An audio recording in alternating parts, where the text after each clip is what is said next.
Welcome in to News and Views with Tom Lamprecht. The stories you've heard and the ones you need to hear. We very much want to finish this important bill. It's not really about infrastructure at all. There is a huge problem with it. It is not paid for. The government's July employment report. Unemployment rate, 5.4%. Spirit Airlines. It's chaos. We're not built to deal with this level of disruption. They better not start making it mandatory for our kids to have this vaccine. They do have the votes to impeach the governor. Your life, your values, your voice. This is News and Views with Tom Lamprecht on Talk 96.3 and 103.7. All right, welcome in. Friday's edition of News and Views. And it's hard to believe all that happened in just a week, but it has and more. The Free Beacon is reporting today a North Carolina sheriff is leaving the Democratic Party, blasting the New Democrats in D.C. who attack and degrade all law enforcement officers who risk their lives every day, a.k.a. Cori Bush, who constantly wants to defund the police. The present Democratic Party has left me, says Gaston County Sheriff Alan Cloninger. He said that on Wednesday. He calls himself a conservative Democrat, as my father and my family have always been. He said the party no longer exists. Cloninger, who announced he is retiring at the end of his term, specifically criticized the National Democratic Party for demeaning police officers who protect the people, I should say, and in return are given no respect, which he called wrong and unjustified. And, of course, the Joe Biden administration says, no, it's the Republicans that are doing that. Interesting how the actual police officers and sheriffs, they know the difference. He is not the only one. In recent days, Smith County, Virginia Sheriff Chip Schuler said that he left the Democratic Party in the same way they left law enforcement.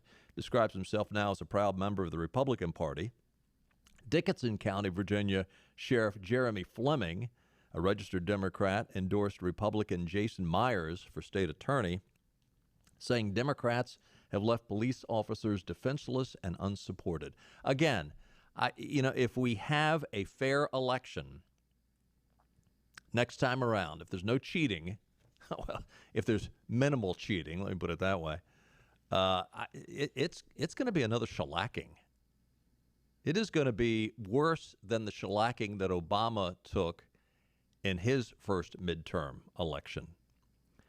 Interestingly, a new poll out from the Harvard Capps Harris Poll survey said a vast majority of voters say more police are needed on the street amid concerns over a rise in violent crime across the country. And of course, you have Democrats that, we need more social workers.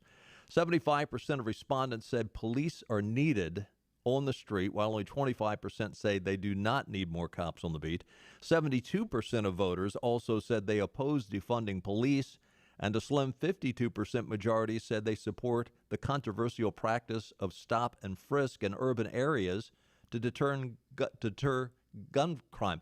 Now, remember, this is what Giuliani did in New York, and it made New York one of the safest major metropolitan areas maybe in the world, but certainly in the United States. That has been stopped by de Blasio. So there is no stop and frisk. And as a result, crime is up big time. 52%. It's a slim majority, but as much negative press that has been put on stop and frisk, that's still a majority. 56% also say they oppose eliminating cash bail. I'm surprised that's only 56%. You've got places like New York City, de Blasio, that says, no, we'll just let them out. No cash needed for the bail. Despite the support of those tough on crime messages and measures, 57% of voters also say that marijuana should be decriminalized. Crime is becoming the next crisis in America, with overwhelming numbers seeing an increase in crime, and Americans want stricter, not looser forms of government, says Mark Penn. And again, I think the American people know very well, regardless of what Joe Biden and Jen Psaki says, the American people know who is pushing to defund the police, and it's not the Republicans. The poll comes as concerns about violence make it a top issue in the 2022 midterms. I think it's going to help Republicans big time. The Democrats have just pushed it way, way too far. Speaking of elections, the North Carolina General Assembly election map makers will spend next week debating and adopting criteria for this year's redistricting process. The process will produce new maps for the 2022 election to the State House, Senate, along with North Carolina's delegation to the U.S. House of Representatives. Yesterday, an online portal was scheduled to be open for public comment. A meeting to discuss criteria is scheduled for next Monday. Lawmakers will take in-person comments from the public on Tuesday, the 10th. Then the State House and the Senate redistricting committees will vote on criteria Thursday, August the 12th. House Redistricting Chair Dennis Hall from Caldwell County set out that schedule during a joint meeting of the House and Senate mapmakers on Thursday. Once lawmakers have adopted criteria, the next order of business will be how to decide when to hold public hearings on the redistricting process. A vote on a hearing schedule should take place at the end of August, Hall said. Democratic lawmakers have pushed in recent years for the General Assembly to form an independent redistricting commission. Representative Billy Richardson, a Democrat from Cumberland County, asked whether the tight timeline would allow for that type of process. Richardson said, "Well, I've always liked that process. That is to have an independent redistricting commission." No, you don't. The idea that I've always liked that process is laughable. When the Dems were in the majority and could gerrymander maps to their advantage, however they wanted, with no pushback from the courts, you were all about the majority party calling the shots. You don't lie to us and tell us, "Oh yeah, I've always liked that." Yeah, you've always liked it since the Democrats lost control and the Republicans are in charge. So we talked a lot yesterday about the fact that this eviction moratorium, which has been extended by the CDC, is blatantly unconstitutional. And the Supreme Court, we mentioned back in June of this year, on June 29th, the Supreme Court said, even though they did not deliver a ruling that would have basically given the nod to the Alabama Association of Realtors eliminating the moratorium back in June, what they said was, the Supreme Court of the United States said, okay, we are not going to eliminate it right now, but in order for it to be extended beyond July the 31st, it needed congressional action. The CDC had no authority to implement this. They didn't, and they still don't. And yet, earlier this week, the CDC did just that. They came out with this pronouncement that the eviction moratorium is going to be extended for another 2 months till the end of October, which, frankly, people ought to say, so what? You have no authority to do this. And they don't. And yet, seemingly, that is, in essence, what people are giving the nod to. However, up in Franklin County, Ohio, they have taken a stance against Biden's recent directive for the Centers for Disease Control and Prevention to issue the 60-day extension. In a statement released yesterday, Franklin County Municipal Court Administrative and Presiding Judge Ted Barrows said the county will not comply, citing an appeals court ruling last month. On July 23rd, the Sixth Circuit Court of Appeals in Cincinnati found that the CDC didn't have authority to impose the nationwide moratorium. Based on that ruling, Franklin County Court released the release said courts in Tennessee, Kentucky, Ohio, Michigan are no longer bound by the latest moratorium from the CDC imposed on Tuesday. Franklin County is not alone on this issue. Wednesday, Toledo Housing Court Judge Joseph Howe said the Toledo Blade and his court would abide by the appeals court decision and not honor the moratorium either. We are entering into anarchy and chaos. Now, it's not caused by these courts that have said, no, the Sixth Court of Appeals has ruled, the Supreme Court has ruled, and we're going to go by them, not the unelected CDC. So they're not the ones that are causing the anarchy. But the Biden administration, the executive branch, we've got three branches of government, executive, judicial, and legislative. And the executive branch, as they did under Barack Obama when he said, hey, I don't need Congress, I've got a pen and a phone. The Biden administration is carrying on with that, and they need to be stopped. The three branches are co-equal. Judge Barrows made it clear to the Columbus Dispatch that tenants have the same rights that they did before the pandemic, so you'd have to go through the normal process of eviction. But this moratorium is irrelevant. Hopefully, now it's not going to happen in states that are run by Democrats, but the court system very well could intervene and say, hey, ignore it. I think we're going to see much, much more of what happened in Franklin County, Ohio. We're going to see much, much more of that throughout the United States. I only hope. Public policy polling. We haven't heard from them in a while. They've got a new Georgia poll. Herschel Walker, who we've had on this program numerous times. We've got to get him back on again. He looks like he might be the front runner in the U.S. Senate race. Yes, they do have another U.S. Senate race coming up. As you might note, the Raphael Warnock, he won in a special election. That is not the normal 6-year term, so he is up for re-election. Georgians are pretty evenly split about both Joe Biden's performance and Raphael Warnock's performance. Biden is a little underwater. 46% of Georgians, I should say, approve Biden. 48 disapprove. For Warnock, 43 approve, 42 disapprove. Donald Trump is still holding tight for the GOP, with 83% of Republicans rating him favorably, only 11% unfavorably. Herschel Walker looks like the strongest and the most discussed Republican candidate with the party base. He has 72 in favor, 7 against. That's from GOP voters. By contrast, Kelly Loeffler has much higher negatives, 56/21. Agricultural Commissioner Gary Black, who is pretty much unknown even by Georgians, they really don't have an opinion on him because he doesn't know. The people don't know a lot about him. Walker is also the strongest Republican hopeful in the overall electorate. Among all voters, he's plus 13% favorability compared to Loeffler, minus 19.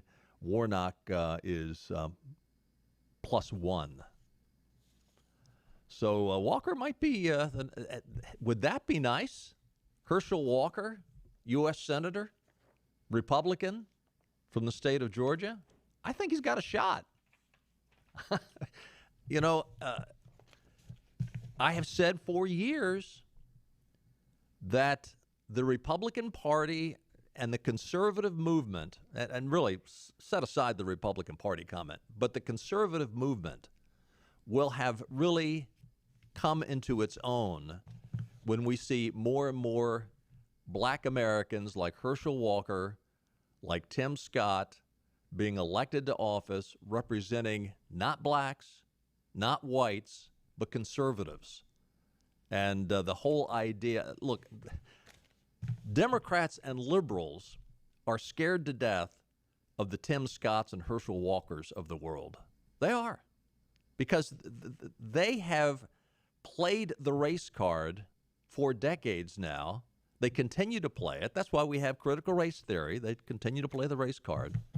And they will lose their talking points as you see more and more Herschel Walkers elected to office.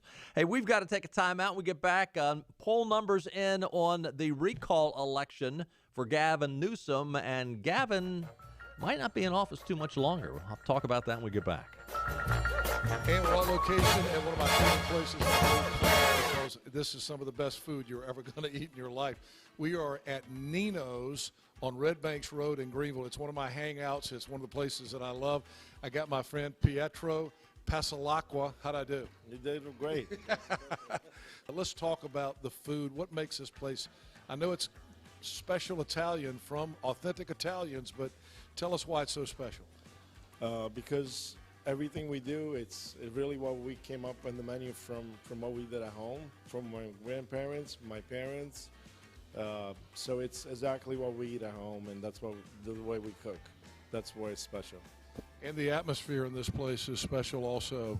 From the bar to the two dining areas. You got two different dining areas, and now the weather's nice, so there's going to be a lot of folks that want to eat outside. Yeah, we have two rooms. One room is designed a little different. We're also working on the patio to make it more attractive and more useful in the summer with a cocktail service. And we're always improving our services. And, of course, my friends here, my buddy, Chef Massimo, who I love, and Sal and Pietro, you guys do a great job here. Not just Italian, but I had a great pork chop here the other night. You got great steaks, too. Mm-hmm. Yes, we're also adding filet mignon in the future on our menu. And Massimo is coming out with a really good side dishes for it. And so we're really excited to come out with new meats and fish dishes. All right, Nino's on Red Banks Road in Greenville. Same people that give you Marabello's and the great pizza that you get at Marabello's, but this is fine dining at Nino's. If you haven't been here, you don't know what you're missing. Come see them at Nino's on Red Banks Road. And Pietro, what is that famous saying about Nino's? The food that you enjoy with people that you love. Top Dog Academy is Eastern North Carolina's complete dog training facility. Top Dog provides an excellent environment for dogs of all ages with training services and work week daycare.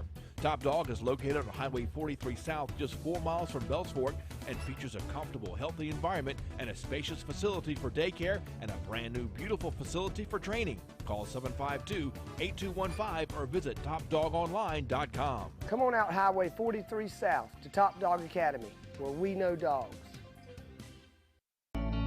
Living easy is the sound of children laughing as you make memories with neighbors and friends. It's the sound of nothing at all. It's the smell of the salt air. Hear the waters against the marsh grass. See the beauty of our coast. Bow Coast, located in Beaufort, North Carolina. Southern living's best small town. Hollywood. You don't know everything about me. What's up, Doc? Fake stories made to entertain. The tree that heals all. But real life deserves real news. The Delta variant. Cases rise. We don't need mandates. Get this border secure. Reopening schools. Raging inflation. Inappropriate sexual advances. We separate fact from fiction. The world has a way of changing. The reality of what's happening. This is real life. Eastern Carolina's place to talk about everything. Right now, more news and views on Talk 96.3 and 103.7. Welcome back in. It is News and Views for a Friday. Take a look at your weekend weather forecast. Some rain tomorrow. Tonight, the rain starts with a 40% chance, low around 72. Showers likely tomorrow, high near 81. 70% chance of rain on Saturday. Tomorrow night, the rain dissipates with the low around 68. Sunday, mostly sunny. A slight chance of an afternoon showers, high in the 80s. Temperatures are going to be nice. Unfortunately, the rain will be here for a good portion of Saturday.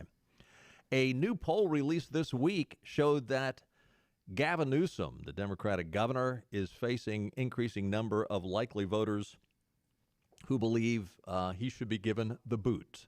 The poll from Survey USA and the San Diego Union Tribune showed that 51% of likely voters in the upcoming recall election would vote to support recalling Newsom.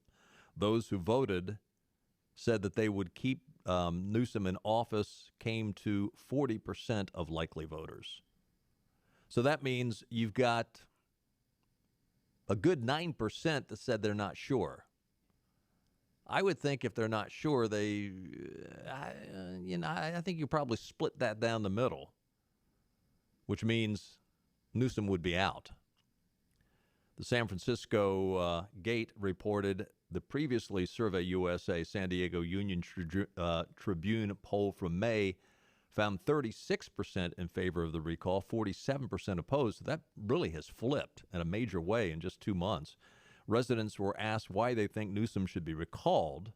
34% said Newsom's handling of COVID, 13% the closures of businesses, 4% the closures of school, 10% point to Newsom's attendance at a party while the state was in lockdown. 18% say Newsom's spending decisions are the main reason he should be recalled. 12% say the mishandling of unemployment dollars. You know, now when they do these polls, they usually give you those choices. It's multiple choice. They don't say, what do you think? And you just blurt out. I wonder if in the multiple choice, though, they had the question that they were upset with Newsom's handling of churches in California because he came down hard on churches while he was allowing retail outlets and many entertainment venues to shut down. Or to stay open, I should say. He was shutting down churches. You know, the other thing, too, remember all the stories about how you'd have these movie sets would be wide open and they'd be serving food to all the people that were working on the movie, and yet nearby a restaurant was shut down. Basically the same environment as the movie production company was having. Survey USA reported Democrat Kevin Paraf, a YouTuber and real estate broker, takes 27% of the replacement vote today. Paraf draws particular support from younger voters, Latinos, Democrats, and liberals, and leads 12-1 amongst those who are opposed to recalling Newsom. Republican on the Republican side, Larry Elder, talk show host, attorney, and documentary filmmaker, takes 23%. Elder runs strongly amongst older voters, among Republicans and conservatives, and leads among independents 27-19. Elder leads 2-1 in the Inland Empire and by 30 points in rural California.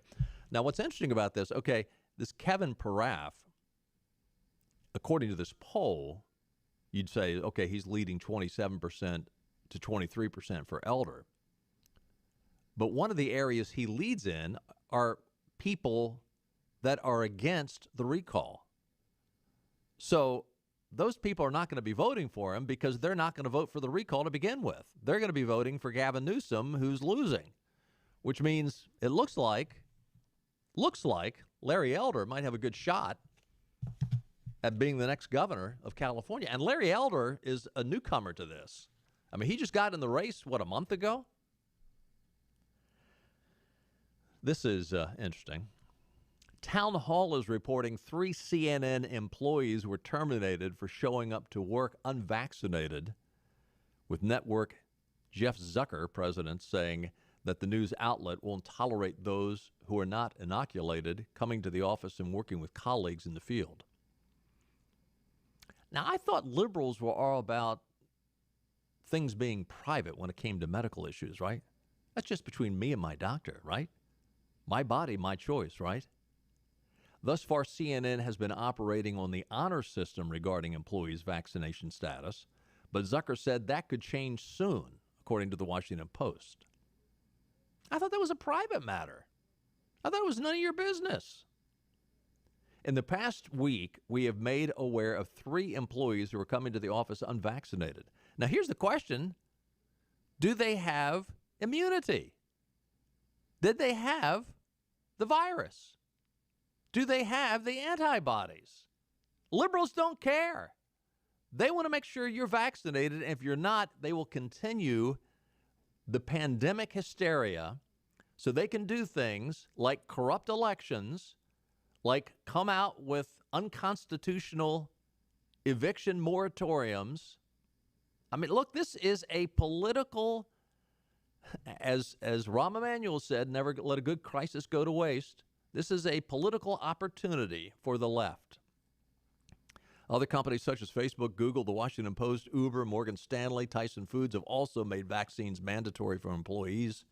Last week, Biden said federal employees would also need to be inoculated, as is the military. They're saying you've got to be inoculated. In response to CNN's proclamation, I thought this was funny. So CNN is firing 3 people for not getting the vaccine, and we don't know whether or not they have immunities. Radio host Jason Rantz and others put the firing of the unvaccinated CNN employees into perspective. Rantz said, "Friendly reminder that CNN doesn't fire guys pleasuring themselves on Zoom meetings with coworkers." Can you say Jeffrey Toobin? Charlie Kirk wrote, CNN is firing employees for not taking the vaccine, but they won't fire anchors or executives who coordinate talking points with sexual predator governors. Can you say Chris and Andrew Cuomo? Oh, he gets a bye. Cuomo gets a bye, even though highly unethical that while he's interviewing his brother, the Gov, he's also writing out excuses for the Gov to release in statements for why he should not be attacked as a sexual predator. This next story is unbelievably heartbreaking. It is a horror story. I mean, this is a horror story. I remember watching years ago a movie flick that was so disturbing. I had to turn it off. It was a sort of a horror film where a bunch of kids were down in some Caribbean island, and this guy was basically removing their organs to sell on the black market. Terrible horror. I mean, it was one of those just disturbing horror films. I don't even know why I watched it. But unfortunately, this sad, sick story is a true life story of that horror film. CBN News out of Virginia Beach is reporting in what sounds like something from the plot of a fictional horror movie. The National Institute of Health, the NIH, authorized a $3 million grant to the University of Pittsburgh for inducing labor on full-term pregnant women and then surgically removing organs from the fetuses for the school's tissue bank. This is not fiction, unfortunately. It's all too real. According to newly released public records recently acquired by conservative watchdog Judicial Watch, thank goodness for Judicial Watch and Tom Fenton. He did this on behalf of the Center for Medical Progress, which is David Dalladin's group. John Solomon, renowned reporter with Just the News, he reports the 2015 grant application by the University of Pittsburgh also guaranteed about half the fetuses whose organs were removed would be non-white, including a quarter black. That was written into the application? Why? Judicial Watch sued the National Institutes of Health after the agency delayed in responding to the Center for Medical Progress's Freedom of Information request for the documentation involving the school's proposed tissue bank. No reason as to why the Center for Medical Progress was denied the information. Both organizations have posted hundreds of pages of the requested material received from the NIH to their respective websites. Some pages are fully redacted. Several of the pages are posted by themselves to highlight specific areas of the university's program.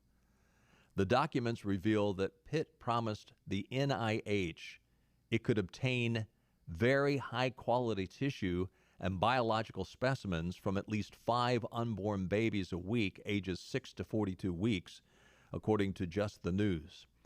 At the time, the school was changing its institutional review board and autopsy consent forms to permit the collection of aborted fetuses older than 24 weeks.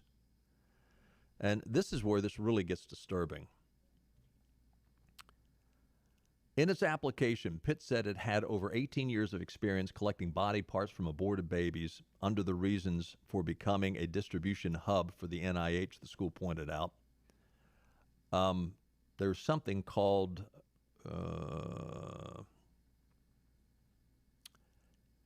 ischemia They are bragging the ischemia time is minimized.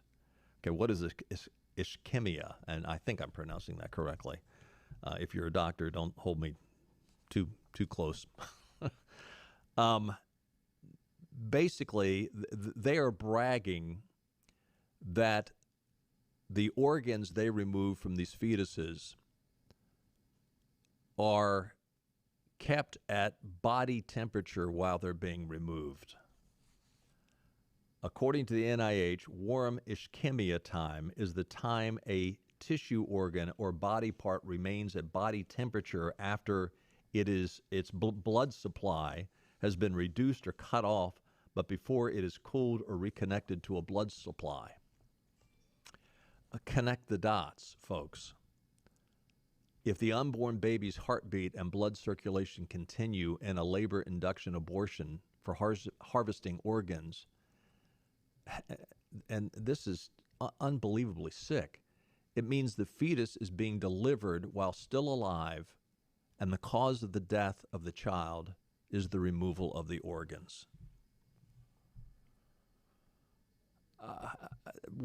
Is it any wonder our country is living in the chaos that we are in?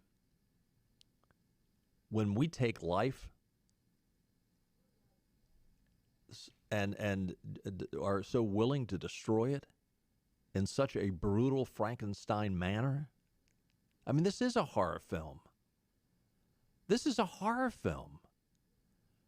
They're taking babies 24 weeks and older, delivering them, and taking the harvesting the organs basically while the child is still alive. This is criminal. These people need to be arrested. I mean, do you remember Gosnell? Kermit Gosnell in Philadelphia, the death asylum he was running. What is the difference? The difference is, okay, this is a prestigious university. He ran a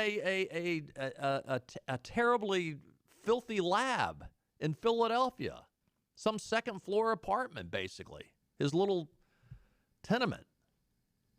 Oh, we've got a prestigious university. Therefore, we've got to say it's okay. This is sick. These people need to be arrested. This is criminal. Do you think the Justice Department, do you think the Biden Justice Department is going to do a darn thing about this? Pray for our nation. This is sick. Let's take another time out. Stay with us. More to come. Friday's edition of News and Views. We'll be right back.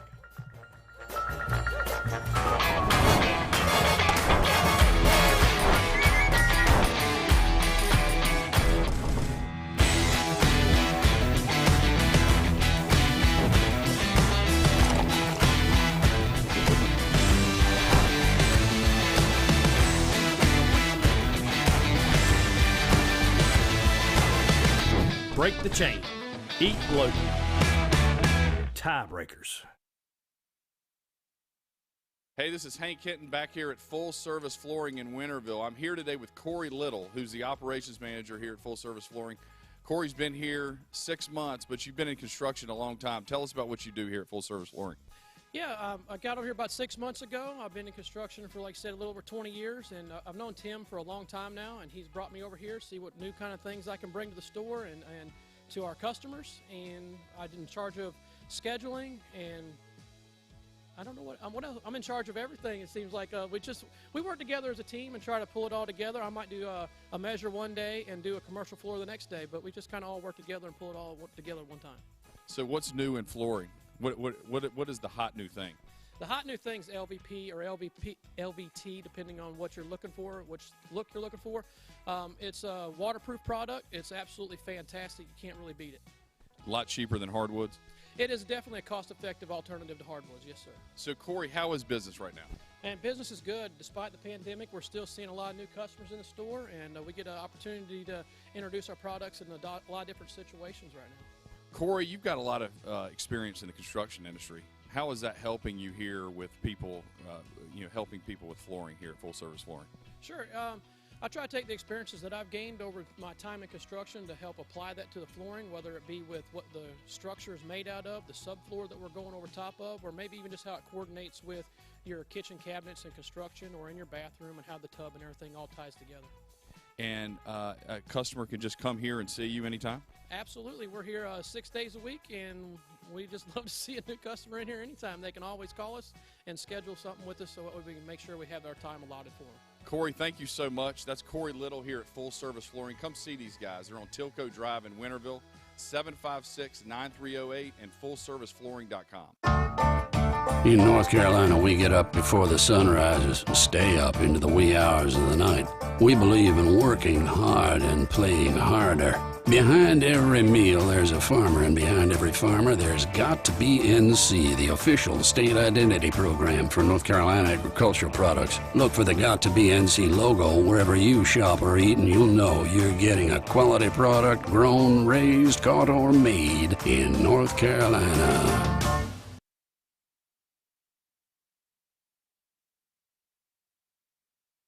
Back to news and views. Talk 96.3 and 103.7. Welcome back in. News and views for a Friday. Tom Lamprecht with you. Benny will be back on Monday. Fox News is reporting an interesting story out of Denver. Denver spends more on homelessness per person than they do on K through 12th grade students, than they do on Veterans Affairs. The city of Denver spends at least twice as much on homelessness per person as it does on K-12 public education per student. And the spending crushes the Veterans Affairs budget in the state. This according to a new study that came out yesterday. For comparison, the city reportedly spends, are you ready for this? The city reportedly spends between $41,679 and $104,201 on each person experiencing homelessness in a year, while it spends $19,202 on each K through 12 public school students over the same period of time. Wait a minute. Stop and think about that. Now, to put it in perspective, the amount spent on each homeless person in the area is comparable to the average income of area residents. The average rent for a person living in the area is $21,156 per year, and the median per capita income is $45,000. So the average income in the city of Denver is $45,000, and the city of Denver is spending on each homeless person between $41,000 and $104,000. Now consider this. Some of the people that are making $45,000, they're supporting an entire family on that. Now, I know that would be hard, and maybe mom and dad are both working to bring the income up, but I mean, think about that. $45,000 is going to support more than one person, more than likely. The $45,000 income. But on homelessness, at minimum, it's $41,679 per person. So if you had a family of 4 that were homeless, you'd be spending over $160,000 on them? I mean, $160,000. Now, Denver's not a cheap place to live, but $160,000, you can live quite well. This does make zero sense. And they're wondering why so many homeless people show up to Denver, because you're treated like royalty, apparently.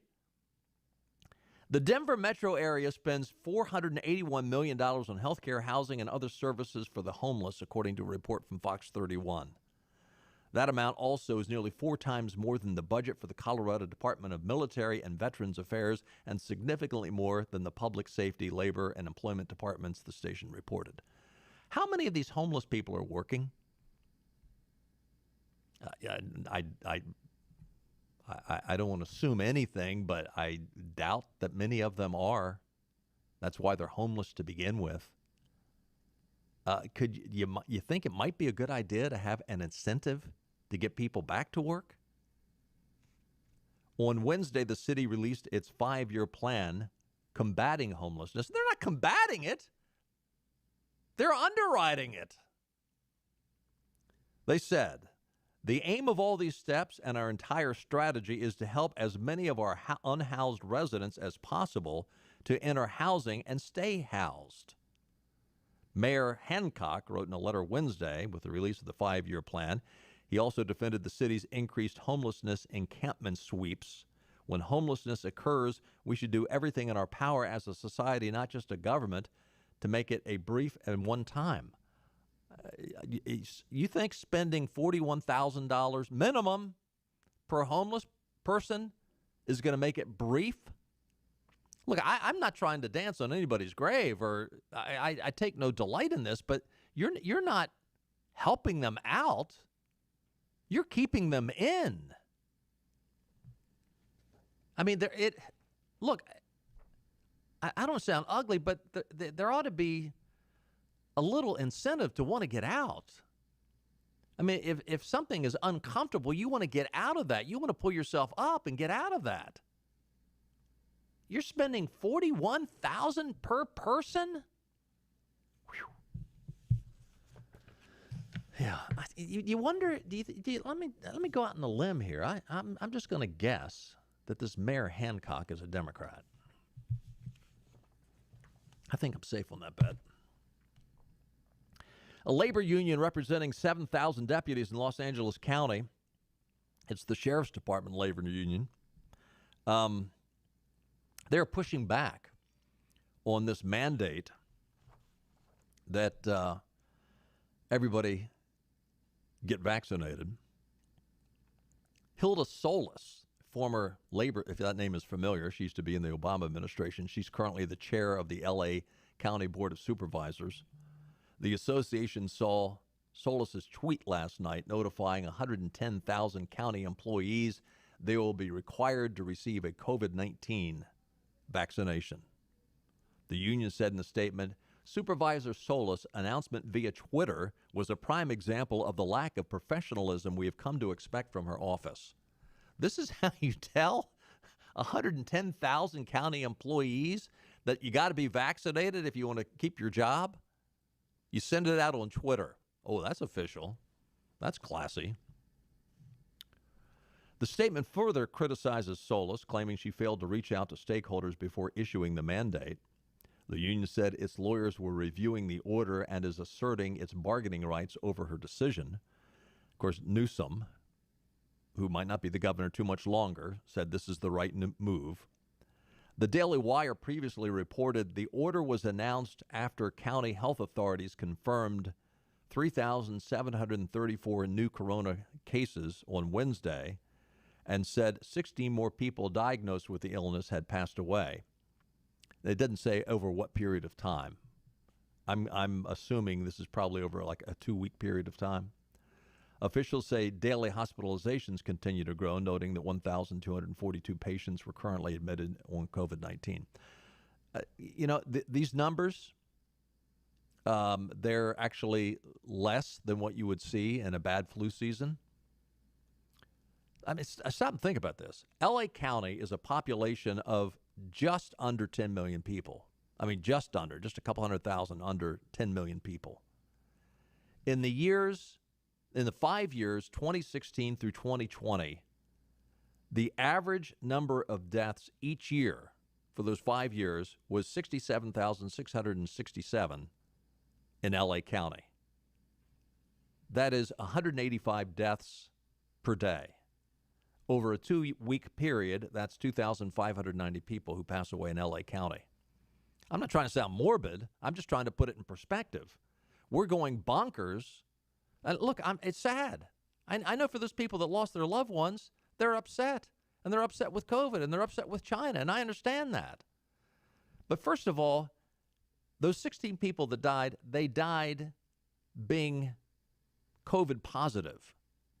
It doesn't necessarily mean that that was the only issue they had. In fact, with this Delta variant, which the morbidity, or the mortality rate, I should say, with the Delta variants is very low. This out of the mouth of Ben Carson, who ought to know something about this. So we don't know if these people who died had other morbidities, but chances are likely that they did. But even if they did not, we're talking about 0.5%. We're talking about rates that are lower in a bad flu season. And for this, we're demanding that people get vaccinated. For this, we're getting ready to shut down schools, businesses. For this, we're saying you can't work unless you have the vaccine. You can't work unless you wear the mask. You can't fly unless you're vaccinated. We're shutting down our society. We're shutting down our economy for basically a bad flu season. Yep. Unbelievable. Hey, we got to take another time out. Stay with us. News and Views continues for Friday right after this. Trade. Now's the time at Greenville Toyota. Never in history has your trade been worth more. Get paid today. Then get a new Toyota hot off the delivery truck. Hurry before they're gone. Like Camrys, $189 a month. Rush to Greenville Toyota. Anything could happen ever since I met you.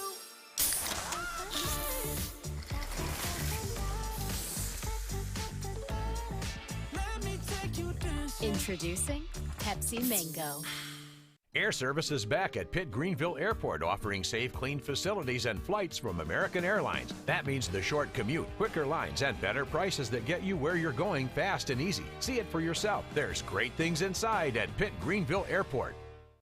Sawyer's Fun Park in Winterville is now open. With over 40,000 square feet of family fun, daily money-saving deals, and a full-service restaurant, Sawyer's Fun Park is guaranteed to have something the whole family will love. Test your ninja skills on our 2-story obstacle course or head over to one of our 5 rock walls and race your friends to the top. And when you've worked up an appetite in our laser tag arena or our one-of-a-kind ropes course, grab a table over at the restaurant and try our world-famous Southern Monster Fries. Reserve your spot today at SawyersFunPark.com and come join in on the fun. My name is Dr. Neeti Armistead, Chief Medical Officer for Vidant Health. The following simple steps will help keep you and your community safe. Stay home as much as possible, wear a mask when out in public, avoid large gatherings, practice social distancing, and wash hands often. It's also important not to delay needed care. Vidant has taken important steps to provide you and your family with a safe environment. Learn more about COVID-19 and Vidant's response. Call 252-847-8000 or visit vidanthealth.com/COVID-19. Acre Station Meat Farm, along with Lane Angus Beef, bring you Farm to Fork Beef. Stock your freezers now with affordable beef boxes, just in time for the grilling season. Farm to Fork Beef brings quality local beef to your family. From your traditional butcher shop, Acre Station Meat Farm. Come on down to Acre Station Meat Farm and find out why we're #1 in fresh cuts and friendly service. Acre Station Meat Farm, Highway 32 North, Pinetown. This one's for everyone who spends the amount of time it would take to watch a movie, agreeing on which movie to watch. You've compromised enough. Pepsi Zero Sugar. Air Service is back at Pitt Greenville Airport, offering safe, clean facilities and flights from American Airlines. That means the short commute, quicker lines, and better prices that get you where you're going fast and easy. See it for yourself. There's great things inside at Pitt Greenville Airport. Toyota shoppers, now's the time at Greenville Toyota.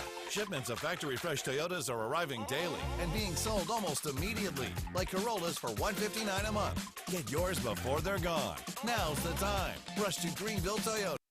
This is your Drive at 5 and ENC with Tom Lamprecht. Welcome back to News and Views on Talk 96.3 and 103.7. Ron DeSantis came out earlier today and has issued a warning to Unilever and particularly the Unilever company, Ben & Jerry's Ice Cream. Ben & Jerry's, as you might remember, came out and said they were going to no longer allow their product to be sold in Israel. They're going to take away the franchise right from Israel because they seem to think that Israel is a totalitarian state that is oppressing the Palestinians. And so therefore, Ron DeSantis came out and said, okay, if you all are going to do that, we've got certain laws on our book. And basically by placing Ben & Jerry's Fortune 500 company Unilever on our list of scrutinized companies that boycott Israel, Florida will be sending a message to corporate America that we defend our strong relationship with the Jewish state. I will not stand by idly as woke corporation ideologues seek to boycott and divest from our ally Israel. Apparently, there are laws on the book that have been passed in Florida that if you're going to boycott Israel as a business, excuse me, they will boycott you. Among other things, they will bar the state of Florida from holding any stock in their pension funds portfolio. And, you know, okay, is that going to put them out of business? No. But, hey, you know what? It's a message that we're not going to put up with it. It's a message that, no, you don't have us. If you want to do this, we have some things that we can do as well. By the way, as we get ready to close out, congratulations to the Greenville Tar Heel All-Stars, who won earlier today by beating West Virginia 4-1 down in Georgia. So we will see. Will they make it to the finals up in Williamsport? Well, they got a few more games to play down in Warner Robins, Georgia first, but we'll keep an eye on it. And congratulations again. Keep it going, guys. Hey, have a great weekend, everybody, and we will do it again on Monday at 5 o'clock. We'll see you then. Bye-bye, everybody. All right. In North Carolina, we get up before the sun rises and stay up into the wee hours of the night. We believe in working hard and playing harder. Behind every meal, there's a farmer, and behind every farmer, there's got to be NC, the official state identity program for North Carolina agricultural products. Look for the Got to Be NC logo wherever you shop or eat, and you'll know you're getting a quality product grown, raised, caught, or made in North Carolina. We're on location at Fabric and Home Furnishings, and I'm back with my friend Lisa Pendry. And Lisa's been telling me about all the great renovations that have been going on here in the store, and I've been looking around, and it looks fantastic. Tell us what you've done here.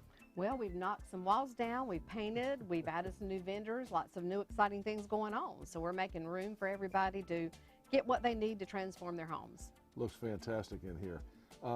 Last time we talked, you were saying that you were able to deliver a lot faster than most other furniture stores. Is that still the case? It is. It's changed a little bit, but we're still looking at around 8 to 10 week delivery, and we do sell our floor samples right off the floor. All right, we always say that Fabric and Home Furnishings is more than just a fabric store, so tell us what the more is all about. What when people come in, what should they expect? Well, we love to get to know our customers. I have the best crew I've ever had, and everybody on my team is an interior designer. So we offer in-home design service, which we always have, but now they can each come out to your home after they work with you in here, figure out what's going on in your residence or your commercial property to pull it together and help you make everything beautiful. You got great folks here. I do. I can tell you, I haven't gotten to know them. It's like a family when you come in here, and everybody gets along well, and you can tell that these guys and gals really know what they're talking about when it comes to interior design. They do, and that's really what makes us different. We offer complete in-home design service. We don't charge a by-the-hour fee. It's a flat one-time fee. We work with you in here, in your home, in your business, and help pull everything together. All right, it's more than just a fabric store. Fabric and Home Furnishings in Arlington Village. Come see this lady. She's fantastic. Fabric and Home Furnishings. Come see the renovations here in Arlington Village. And thank you for the visit today. Thank you, Henry. All right, you got to come see what they've done in the store here on Arlington Boulevard in Arlington Village. Anything could happen ever since I met you.